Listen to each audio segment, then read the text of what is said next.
Welcome to step 9. We may direct amends to such people wherever possible, except when to do so would injure them or others. Therefore, if you are offering your gift at the altar and there remember that your brother has something against you, leave your gift there in front of the altar. First go and be reconciled to your brother. Then come and offer your gift. Matthew 5:23 and 24. And so we're going to read Luke 6:31. We're going to use the Bible Gateway and the New International Version for clarity.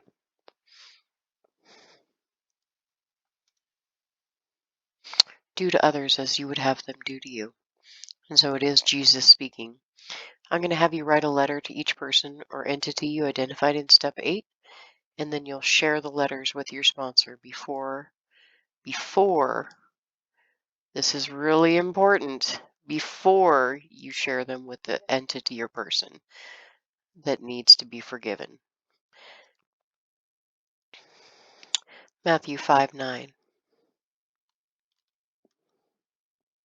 Blessed are the peacemakers, for they will be called the children of God. And then Matthew 5:25 and 26.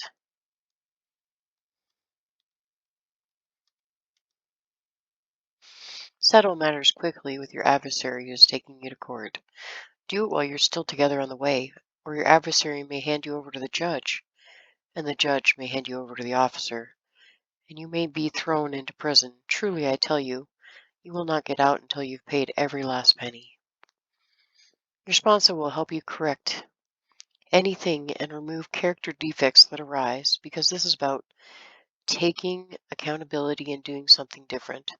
There are no excuses. And so sometimes when you're writing these letters, you'll find yourself, I did this because of that. I did that because of this. That's not what this is about.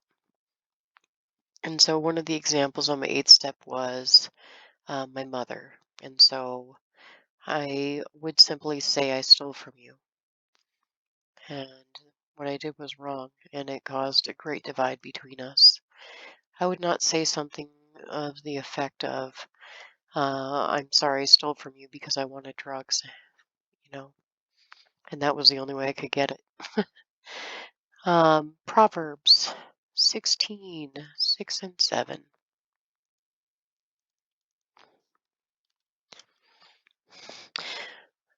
Through love and faithfulness, sin is atoned for. Through the fear of the Lord, evil is avoided.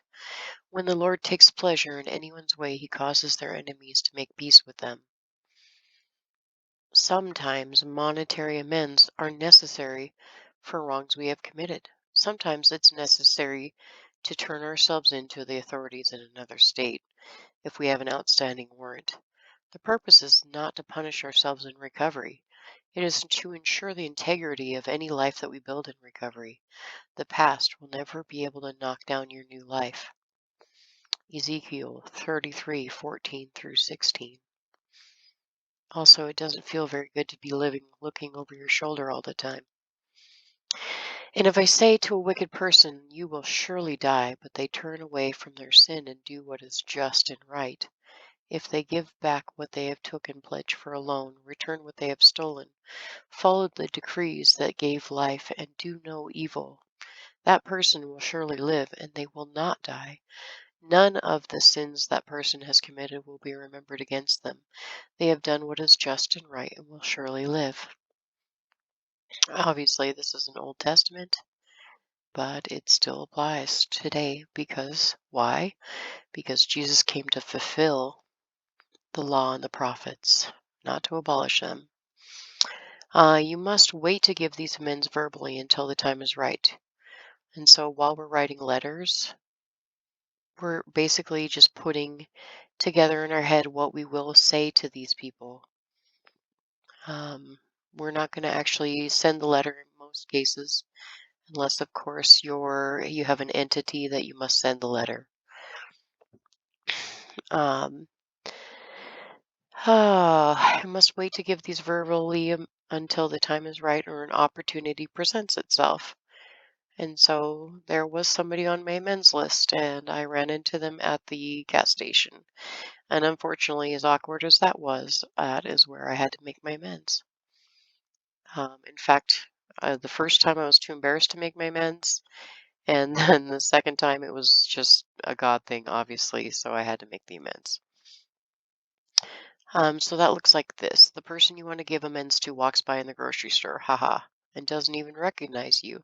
This is okay because you do not see them often and do not have their phone number. And so let's talk about this.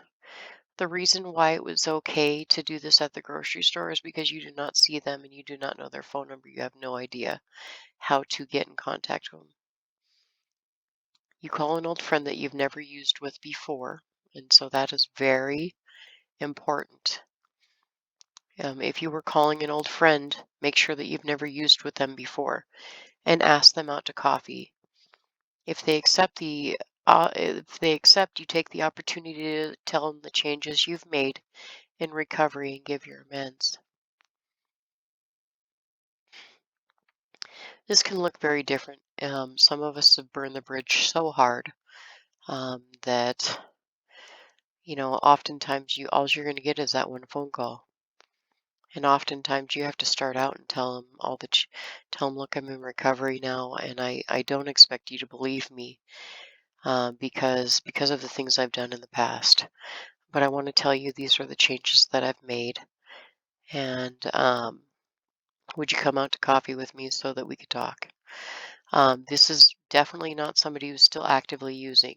That is the biggest important thing that you will, even if you don't know whether or not they're using, you will not do this if you used with them in the past. Here's another example. Your mother says she's impressed that you are acting or reacting differently, and that will give you an opening to make the amends. And so, thank you for noticing. Um, while we're on the subject, I'm on my step 9, and I would really like to make amends if you would give me the opportunity. Remember when I stole those things from you? I am so sorry. I didn't think about all the things that it would cause us to lose, such as trust. And I love you. You know, your child brings up something that you did in your addiction that still haunts them. So you take that opportunity to apologize and let them know you plan to do something different.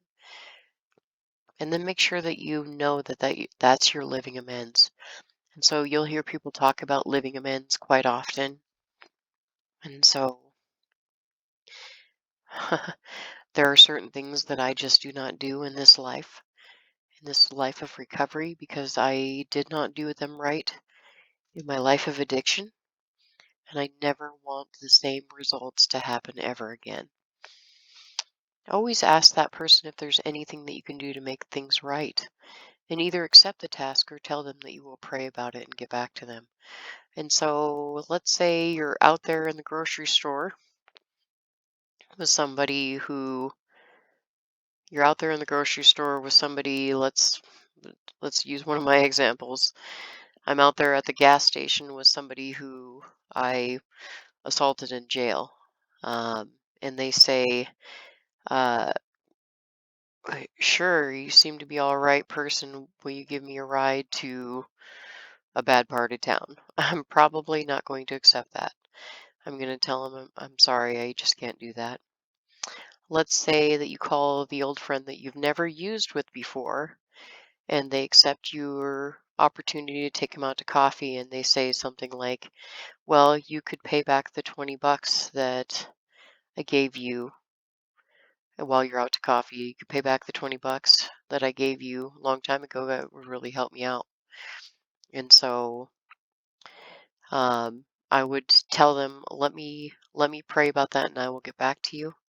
Otherwise, if you feel pretty good about that, you could probably just hand them a 20 if you've got it, um, and tell them thank you for loaning that to me, if you remember it, obviously.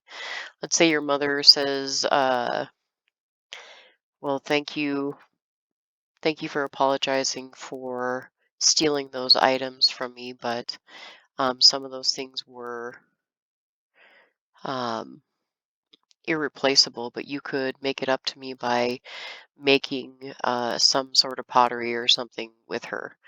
And, um, you know, definitely, these are things that you can or cannot accept, right? Your child, your child wants more of your time. That would be something that you could or could not pray about. You would definitely want to share the request with your sponsor. Um, so Luke 19:8 through 10.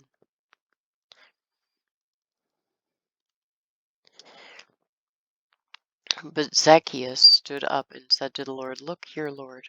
Look, Lord, here and now I give half my possessions to the poor. And if I have cheated anybody out of anything, I will pay back 4 times the amount. Jesus said to him, Today salvation has come to this house, because this man too is a son of Abraham. For the Son of Man came to seek and save the lost. So Zacchaeus repaid 4 times the amount of what he took.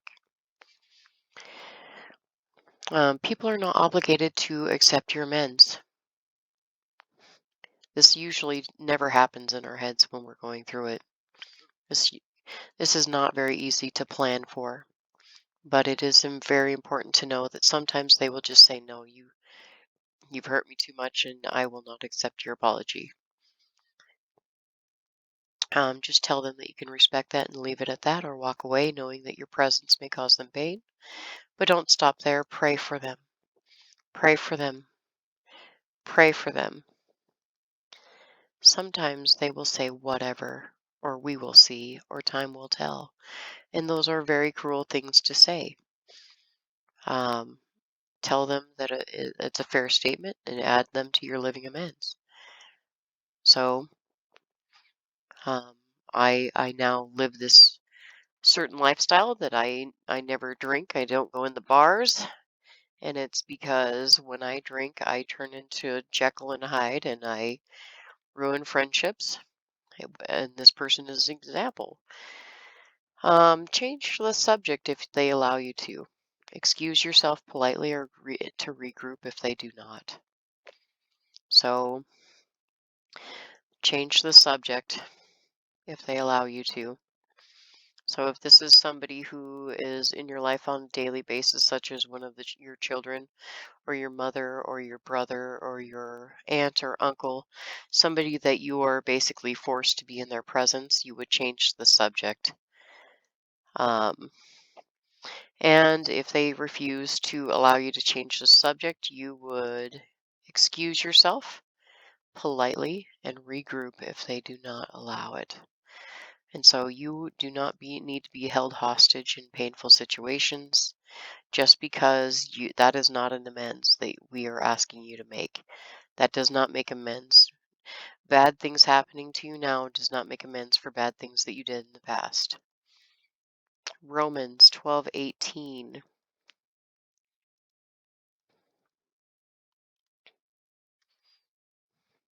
If it is possible, as far as it depends on you, live at peace with everyone. It is important that you do not simply read your corrected letters to people because your sponsor will correct your letters. Um, that can be seen as a disingenuous apology. You must commit the letter to memory and wait for an opportunity to verbally give your amends. The letter may need to be mailed to some institutions. Living amends is when we are unable to give amends and vow to do something different, to never again cause the type of destruction we have identified. My living amends are that I do not drink. And the reason is it leads to IV drug use for me every time. My living amends is I will not hang out in places that serve alcohol because it eventually causes me to drink, and I do not want to financially support institutions that enable demonic activity. My living amends are I will avoid being alone with people who are actively using or I have used with in the past. And the reason is they have great ideas that lead back to bad places and will not always help me say no. And I um and sometimes I can't say no. It's one of my living amends is I regularly attend recovery groups, and it's because I have to remember that not only do I need to maintain what I have now that I never want to go back, and this is also how I carry the message to others. And you have to draw these hard lines in the sand with yourself and others to prevent the creation of wreckage in the future or to prevent avoiding the amends you've already made to others. And so you can see that a living amends is a moral or a boundary, and the reason that you maintain it is right here. Thank you for hanging in there for step 9. And Heavenly Father, we just pray that anybody using this step has a sponsor, and if not, that they will message me so that I may help them. In Jesus' mighty name, amen.